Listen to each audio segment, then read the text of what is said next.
ഒഴിവു സമയങ്ങളിൽ ഞായറാഴ്ചകളിലോ മറ്റോ ക്ഷേത്രങ്ങളിൽ പോവുകയും അവിടെ ഇരുന്ന് അല്പം നേരം വിശ്രമിക്കുകയും അവിടുത്തെ ചടങ്ങുകളിലൊക്കെ പങ്കെടുക്കുകയും തൊഴുകയും പ്രസാദവുട്ട് ഭക്ഷണം കഴിച്ച് വീട്ടിലേക്ക് വരികയും ചെയ്യുന്ന അമ്മമാരെയും ഇത് സംഘടിപ്പിക്കുന്ന ക്ഷേത്ര ഭാരവാഹികളെയും കുറിച്ച് വേണു ബാലകൃഷ്ണൻ്റെ പുതിയൊരു ഊത്ത് വന്നിട്ടുണ്ട്.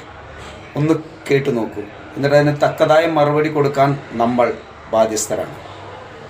അതൊരു വലിയ ഹിന്ദു വിഭാഗങ്ങളുടെ ഒരു വലിയ പ്രോജക്റ്റാണ്. ഹിന്ദുത്വ വിഭാഗത്തിന്റെ വലിയൊരു പ്രോജക്റ്റാണ്.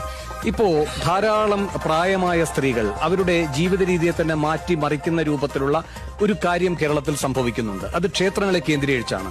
അവർക്ക് പല ഘട്ടങ്ങളിൽ എല്ലാ ദിവസവും അമ്പലങ്ങളിൽ മിക്കവാറും മുഴുവൻ സമയവും ഇരിക്കാവുന്ന തരത്തിലുള്ള പല പല പല പരിപാടികൾ ക്രമീകരിക്കപ്പെടുകയാണ്. അതിന് രാവിലെ അവിടെ ചെന്നാൽ പ്രാതൽ കിട്ടും, ഉച്ചയ്ക്ക് സദ്യയുണ്ട്, വൈകുന്നേരത്തെ ഭക്ഷണം ചായയുണ്ട്, രാത്രി ഭക്ഷണമുണ്ട്. ഇങ്ങനെ അമ്പലത്തിൽ മാത്രം കേന്ദ്രീകരിച്ചുകൊണ്ട് ഒരു വിഭാഗത്തിന് മുഴുവൻ ജീവിക്കാൻ കഴിയുന്ന സൗകര്യങ്ങൾ ഉണ്ടാക്കുകയാണ്.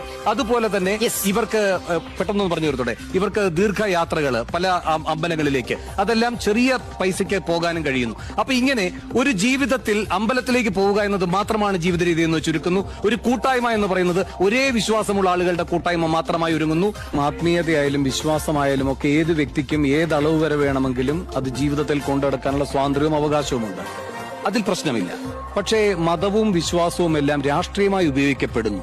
അത് ചേരിതിരിവുകൾ ഉണ്ടാക്കുന്നു. അത് ഏറ്റവും മനുഷ്യൻ കിട്ടാവുന്ന ഏറ്റവും ആപൽക്കരമായ ആയുധമായി മാറുന്നു എന്നത് ഈ പ്രവൃത്തികളെയൊക്കെ കുറെ കൂടി ജാഗ്രതയോടെ പരിശോധിക്കേണ്ട ഒരു സന്ദർഭം ഉണ്ടാക്കുന്നുണ്ട്. അതാണ് ഞാൻ ആശങ്കയോടെ പറഞ്ഞത്. ഇപ്പൊ നമ്മൾ മുൻപും ധാരാളം ആളുകൾ അമ്പലത്തിൽ പോകാറുണ്ട്. പക്ഷെ ഇപ്പോ അത് അമ്പലത്തിൽ നിന്ന് മാറേണ്ടാത്ത അത്രയും ഒരു ജീവിതക്രമം ഉണ്ടാക്കിയെടുക്കുകയാണ്.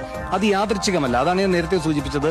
നമ്മൾ ഇതുവരെ കാണാത്ത പരിപാടികൾ മുഴുവൻ വരികയാണ്. ഇതിന്റെ പണം എവിടെ നിന്ന് വരുന്നു എന്നത് സംബന്ധിച്ചുള്ള ഒരുപാട് ചർച്ചകൾ നടക്കുന്നുണ്ട്.